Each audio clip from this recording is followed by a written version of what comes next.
Briefly do a quick introduction here and tell you a little bit about how we got here. When we were setting up to go to the Geneva Motor Show, I asked Elon, where else would you like to go in Europe? I'll go over there, go see some customers, and spend some time. And so he thought about it for a minute, and the first thing he said, after thinking about it, was, we should go to Norway. We should go to Norway and thank them for their support. And I was like, okay, we'll go to Norway, and then we set up some other places to go as well. And then as time got closer, what happened is there were other things that sort of took priority, like sending a rocket to the International Space Station. So that sort of took a little bit of time off the front, and then some other engagements had to take some time off the back.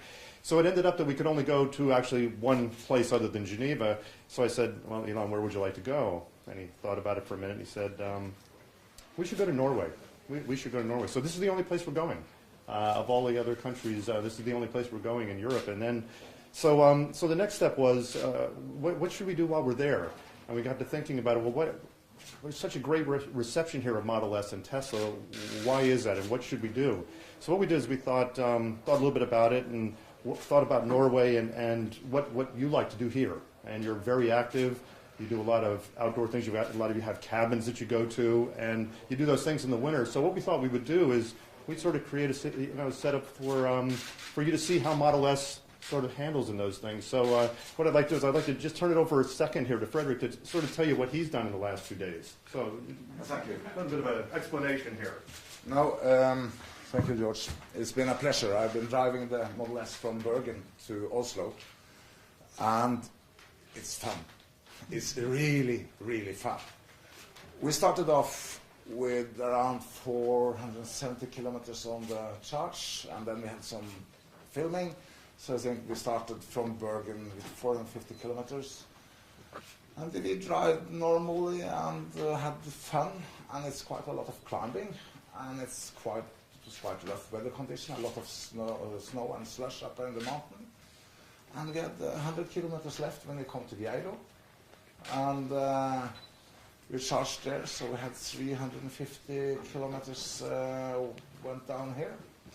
And we had only one problem. We didn't get up the garage door this morning. That was where we're a little late. That has nothing to do with the electrical car. but I've been driving electrical cars since '89, and this has always been a number 2 car. I mean, we don't need, in Norway, we don't need any other car than this kind of cars. And we're very proud of what we have achieved of framework and incentives in Norway. I think we have also now managed to get a commitment in the parliament that this framework will at least stay until 2017. And I think this car will be the most sold in Norway within a short time when you start to deliver and more people start to see the performance of it. So we had a lot of fun. It was Terje Håkonsen, the snowboarder, and me. We were driving down from Geilo this morning, and yeah, when you drive the car, you understand that you do space science and business also, because the future is here now. Thank you. And, thank you. And everything that was told from the company on the performance, on the range, it's okay. We had cold weather, we had slushy roads, we have everything that should not be positive, and it works very fine. Right. And what temperature were you up? It went to like -7? -7, yeah. And we climbed 1,250 meters up, and it's quite much up and down. And I was surprised how little extra energy consuming it was when we go uphill.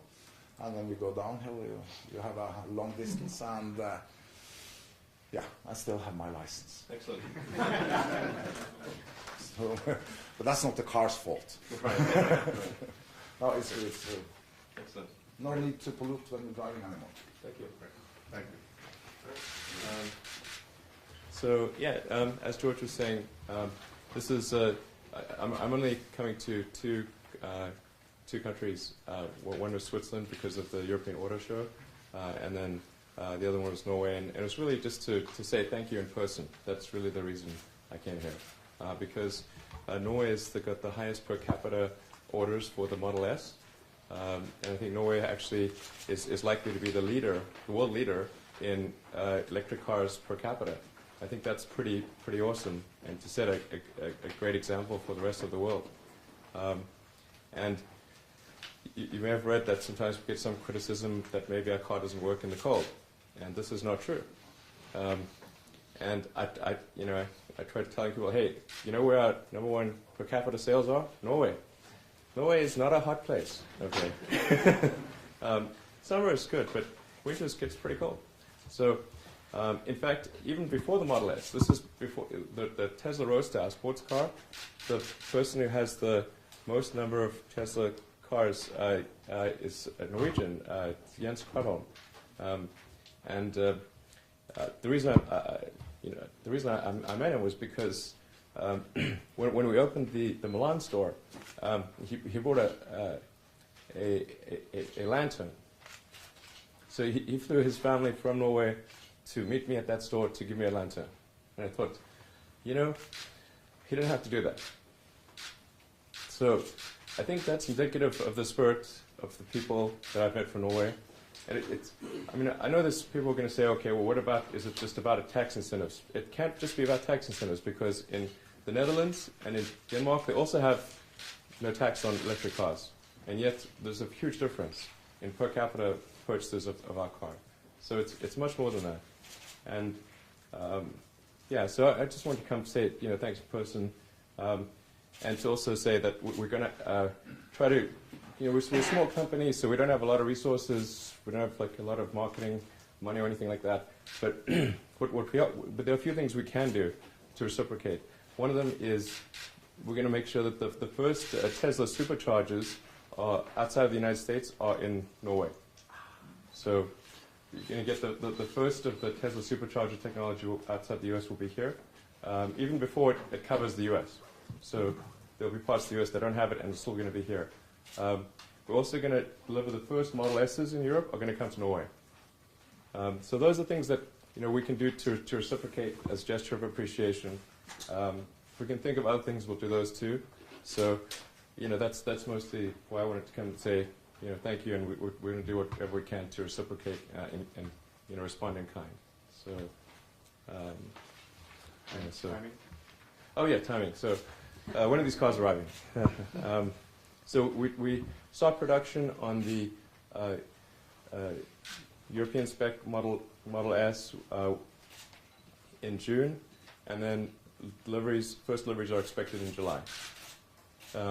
If we can, we'll try to accelerate that a little bit, but I feel confident that that's timing that we can make.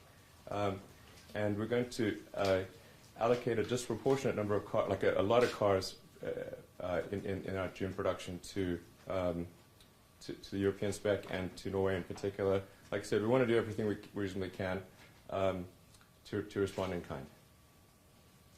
And if you order today, when will you get a car? If you would order today, right, exactly. Exactly. This is why I'm the engineer. If you order today, you should get your car in approximately October of this year. But the reservation rate is increasing quite a bit worldwide. So if you are interested in getting a car this year, I would recommend placing a reservation quite soon, because within a few months we will have sold all the cars for this year. So, yeah. Anything else? Yeah, absolutely. Any what questions can I answer for people? We should where we're opening. So we're going to have service centers and stores in Oslo. We already have one in Oslo, but in Bergen and Trondheim. Right. And the supercharger network will cover all of Norway. We're going to focus first, of course, on the Oslo, Bergen, Trondheim, and also enable travel to Stockholm, because essentially the common routes is where we're going to focus on the supercharger installation. The Model S will also be compatible with all existing charging installations. I wouldn't say all, but certainly virtually all existing charge installations in Norway. So it'll be able to use existing stuff as well as the supercharger system. The plug is the Mennekes plug. And we'll be using the Mennekes sort of standard plug, and so it should be compatible with almost anything. Yeah. And 3-phase. 3-phase, yeah. When will we start building the superchargers? We actually have superchargers. We keep. You mean when do we start installing them? I think we'll probably in the June, July timeframe. So we'll try to get them a little bit ahead of the car arrival, and most of the installation will occur probably this summer. Yeah. And an important point I should mention with the superchargers is that the charging is provided for free. So there's no charge. So essentially, you get free long-distance travel. And it's forever. It's not short-term. So, yeah. So free long-distance travel forever seems like a pretty good deal. And yeah, exactly. And then we're what we're going to do is put solar panels over the supercharger locations, and the solar panels will generate more electricity over the course of the year than the cars consume. So obviously during the winter we will be drawing from the electricity grid. Obviously there's a huge amount of hydroelectric power, and then during the summer we'll be generating excess electricity back to the grid for the superchargers. So they are neutral to positive in terms of energy generation versus consumed. And I think that's an important characteristic to lower the operating cost of the supercharger, in fact. I just wonder if you are going to manage this process of putting up superchargers on your own, or if you have cooperating companies here in Norway. I think we're working with a few options. I'm not familiar with the details, but generally we tend to work with local and national governments and with whoever is operating the common highway rest stops. So essentially, the places where you would typically stop along a highway between one city and the next, whoever has ownership of that highway rest stop, that's who we tend to work with. So it can vary quite a bit. In the U.S., sometimes that's with the state government. Sometimes it's with a private operator, and it kind of depends. We try to pick what is most convenient to people. And like I said, we work with existing highway rest stops where people are stopping anyway in order to go to the restroom, grab a meal, have a coffee, and then you can plug your car in, and by the time you come back from restroom, meal, coffee, getting a coffee, then your car is ready to go again. Because the supercharger, the right way to use the supercharger is to sort of stop for half an hour after maybe 2 or 3 hours of driving, and then after half an hour it's replenished the 2 or 3 hours of driving, and you can continue your journey. That's approximately the convenience inflection point. Is that ratio of 5-to-1 to 8-to-1 in terms of drive time to stop time. That's what people do anyway with a gasoline car. And so if you can achieve that level with an electric car and it's free, it seems like a logical thing to do. As I represent T2 News here in Oslo, everyone seems pretty stoked about what you're presenting here. But can you give us some facts and figures? How many cars have been ordered here in Norway and worldwide? Yeah, it's about 1,000 in Norway, and then worldwide it's about we're approaching, well, including cars that have been delivered as well as cars that have been ordered, it's approaching 20,000.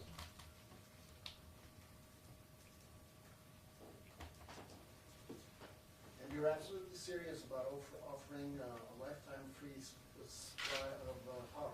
You have it on camera. Yep. Yes. No, I'm serious. The reason we can do that, because it seems like, how is that possible? And I think we always try to say, hey, the cost of operating an electric car is so much less than a gasoline car, because the cost of electricity is it's so much more efficient to generate electricity at a power plant, or if you've got hydropower, I mean, the water's just falling down. I mean, you may as well use it.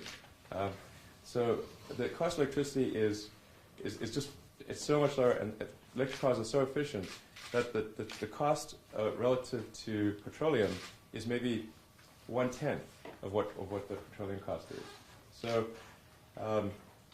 and then the number of long distance trips that people tend to do is also a lot less than they think. They always remember the one trip they took that was like the super long trip, and they forget it was like 5 years ago. But what we're trying to do is answer what is maybe a fear that people have that they can't take long distance trips, or if they do, it impedes their sense of freedom. And we want to say, hey, this is actually more free than a gasoline car. You can leave your wallet at home, pack a lunch, and you don't even have to spend money to go from one place to another. That's great. And then, when you have, since we work with existing highway rest stops, we don't even need any additional, like the incremental construction cost is tiny, because we use existing parking spaces. We put the solar panel over the existing parking spaces. Then we have the supercharging connectors, and for the supercharger, we essentially use the same charger that we're able to mass produce that's built into the car, but we take those and we run a bunch of them in series and parallel to create the supercharger. So the supercharger electronics cost maybe $20,000. It's not very much. And the Model S has so much range that you don't need very many stops to go from one place to another. So it's even in a sort of Norwegian winter, it's sort of on the order of a 400 kilometer range. So. The gentleman in the Yeah, my name is Gersvald. I'm presenting the Men magazine. The model Tesla X, Norway is a sub-country. When can we expect to see the first cars in Norway? Right, for the X, to be clear. So the S is the sedan, the X is the SUV. Yeah, I'm thinking about the X. Yeah, and so the X would be 2015. 2015. Yeah. Okay. We'll start production of the X late next year, and the first deliveries in Europe will be sometime in 2015. Okay, so they can be here in 2015. Yeah.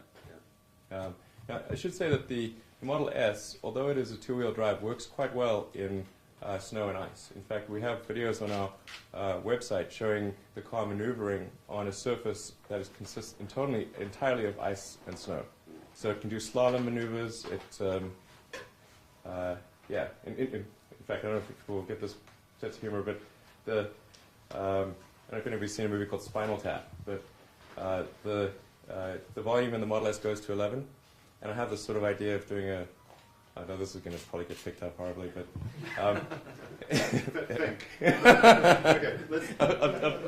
of doing a miniature Stonehenge and on an ice lake and doing sort of maneuvering around a miniature Stonehenge. I think probably me and about 6 other people would find that funny, but I thought that might be a fun thing to do. I did an interview with Mr. Henrik Fiske last year in Oslo. He wasn't so keen about electric cars as about plug-in hybrids, of course. Right. He believes it's going to be a battle between those two solutions. What are your opinion there? Well, if it is a battle, the result is pretty clear. Fiske is not doing very well, it's possible it might get bought by the Chinese or something, but they haven't manufactured a car, from my understanding, in 9 months. So that's not a good sign. My feeling about the plug-in hybrid is that it's something that seems at first like it might be a good path to go, but then what you effectively have to do is you have to split the baby, and now you have to say, okay, you're going to have a whole gasoline powertrain and a whole electric powertrain. And so now you've got a car that's very heavy, it's expensive, the internal space is much less. If you've driven in the Fisker, then you see what I mean. The Fisker is bigger on the outside than a Model S, but it is classified in the US as a subcompact because of the interior space.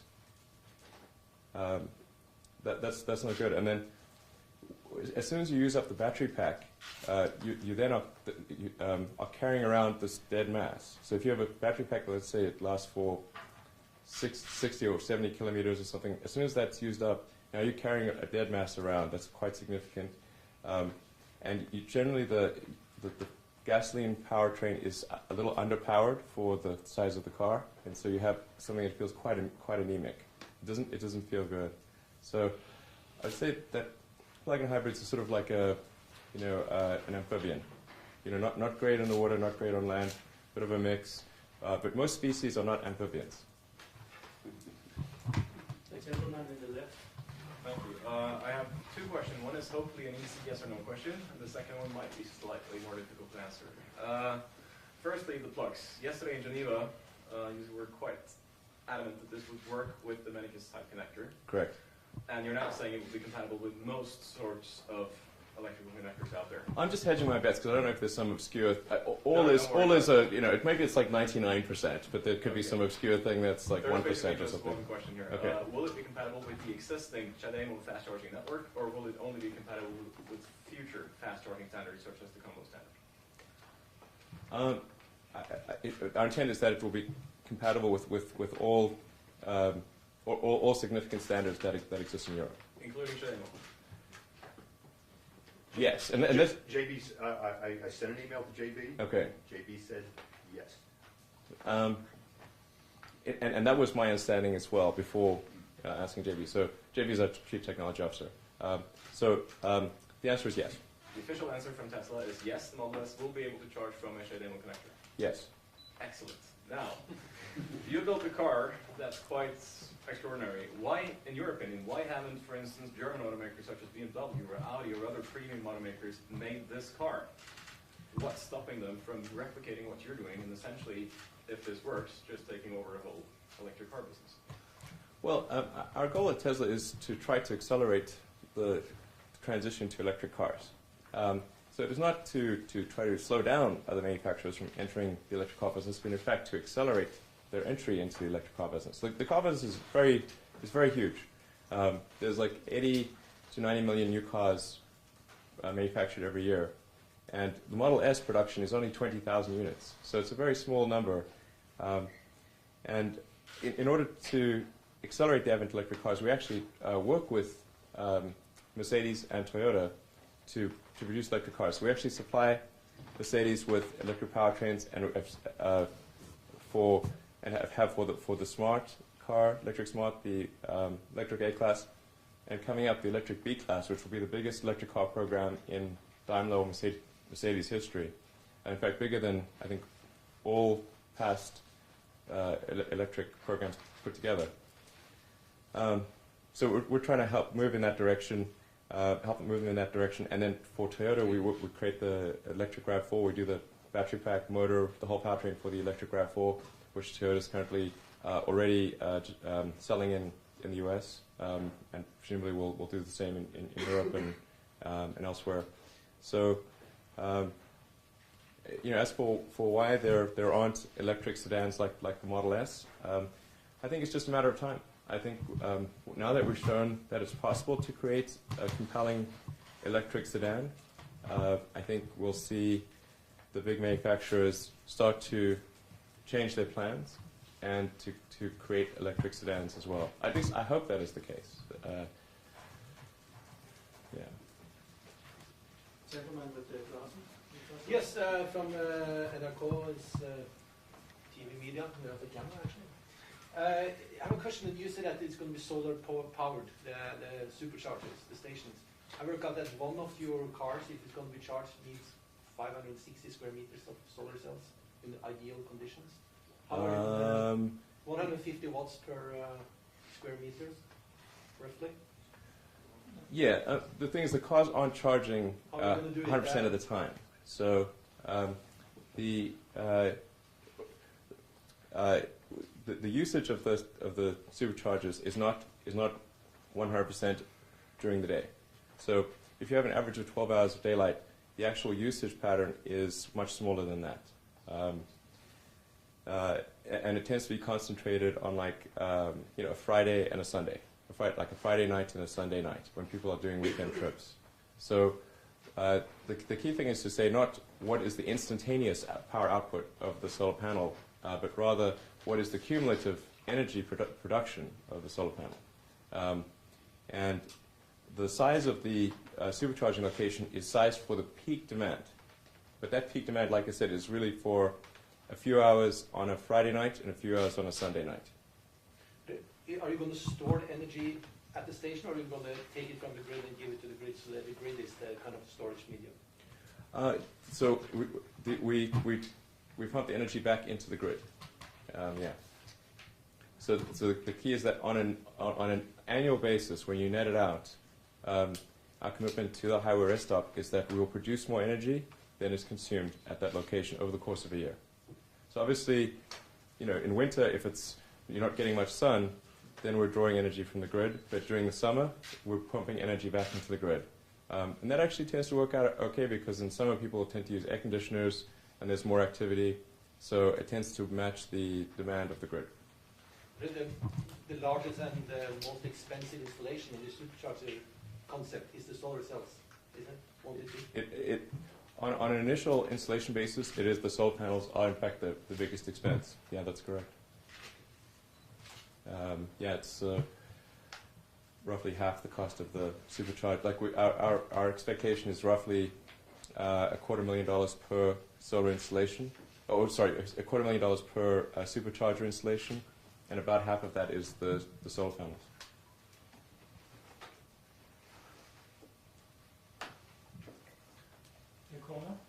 Thank you. I'd like to know who's the primary sort of model buyer of Tesla Model S, and how much does it cost? Well, I think it's anyone who sort of believes really values a great product, and you don't have to be someone who is a super environmentalist, because our goal is really to create something that's a better car than any other car. So in fact, we won last year the Motor Trend Car of the Year worldwide of any car, period, not just the best electric car. We won Automobile Magazine Automobile of the Year, and so I think it's important to emphasize, like, the Model S is not just for people who believe strongly in the environment. It's actually for anyone who wants a really great product. And the true cost of the Model S always needs to be factored into relative to the operation costs. So if you compare it to the cost of filling up with gasoline or with petroleum, and the fact that there's sort of free long-distance charging, that's, I think, a very important factor. So the affordability of the car is actually much more than it would seem at first when you factor in the operating costs. Do we have the pricing that we want to convey? Or? Peter. Starting price in Norway is 446,000 Norwegian. That would be for the 60. 446 That'd be for the 60 kilowatt. for the 60 kilowatts, and 506 for the 85 kilowatt.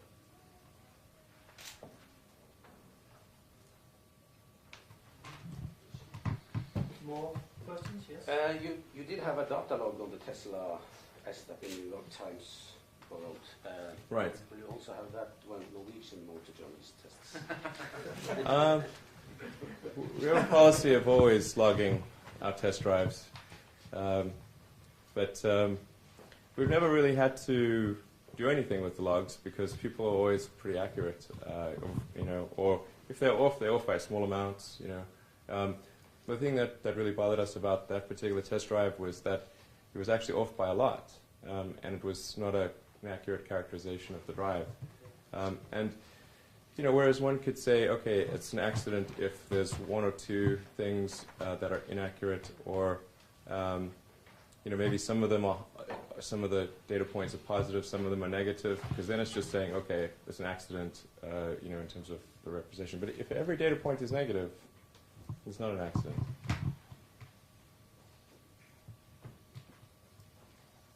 Yes. Yeah, I'm from the Bergen Times, What do you see as the main barriers for a global breakthrough for electric cars? I think in terms of for global breakthrough for electric cars, I think it's really important that people experience a compelling electric car, and there haven't been great options in the past. It's been typically cars that didn't look great, or they they were impeded in some way. So they weren't good acceleration. They were low range. Maybe the handling wasn't very good. And, essentially, people were generally asked for an electric car to buy a bad product at a high price. And so we have to change that perception. That's why we worked super hard to win the Motor Trend Car of the Year, because that says it's not just the best electric car, it's the best car of any kind. And changing that perception is very difficult. Because people are used to what they're used to. I mean, there's a certain comfort to that. So we really want to get as many people as possible exposed to the potential for an electric car, and then also have the other manufacturers see how people react to the car, see the adoption, and if they see that customers want electric cars, then the big manufacturers are going to make electric cars. And so that's really what we have to show. Yeah. More questions? Right. All right, thank you. Oh, sorry. Yeah. When big companies like BMW and Audi and so on are going to produce electric cars, what are you going to do then when they are coming in with huge amount of money? Well, one of two things will happen. Either our cars are good and people will buy them, or they're not, and we will die.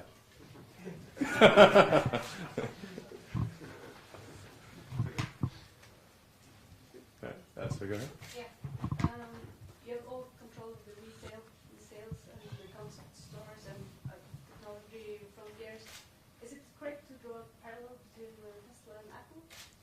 Well, George did work at that company before, and in fact was a key person responsible for the Apple stores.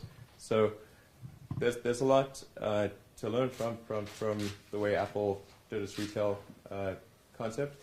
I mean, for cars, it is different because you've got servicing. That's a very significant part of vehicle ownership.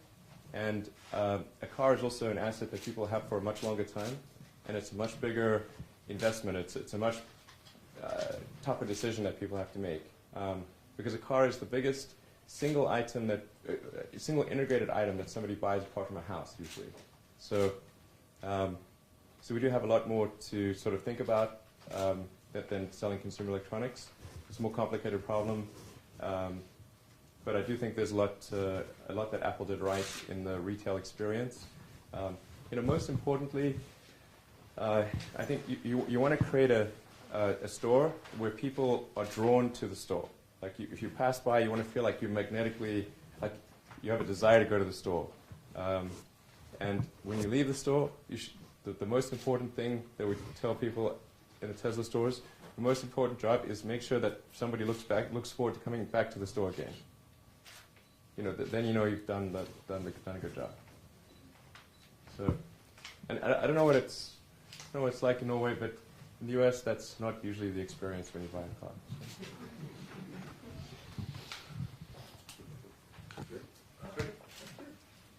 One quick question.